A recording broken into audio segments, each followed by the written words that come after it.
The Maritime Women's Basketball Association is preparing for Season 2 starting in early May.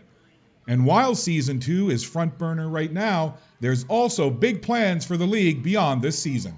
Expansion is huge. I think that's something that comes up through every conversation that I'm having. And the challenge is being it costs, right? Every time that you look to add a new team, there are travel increases in fees that happen with every franchise because you have a new team, right? So you have to start budgeting for an extra weekend, more gym time, more live streaming. It's not to say that it can't happen, but we know that we have to be, I guess, financially sound and sound as a league in terms of our structure in order to have those additions join. I know that there's certain things that you can't talk about or perhaps divulge at this particular juncture, but are there some locations, some communities that you kind of have on the radar that you'd like to expand to? Yeah, absolutely.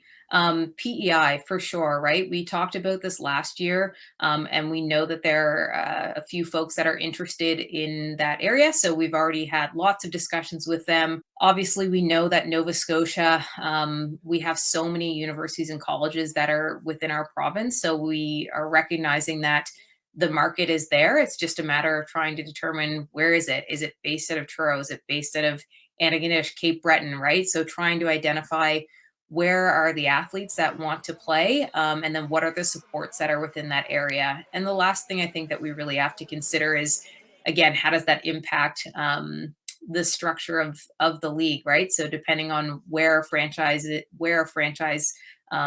pops up in 2024, do we need to start putting our league into divisions? So we have kind of a Nova Scotia division and a PEI New Brunswick division. So lots of things to consider. But PEI and likely another team in Nova Scotia, those would be the two areas that are really on the radar right now. You can learn more about the league by visiting them online at themwba.ca. In Halifax, I'm Scott Squires for the Atlantic Sports Wire.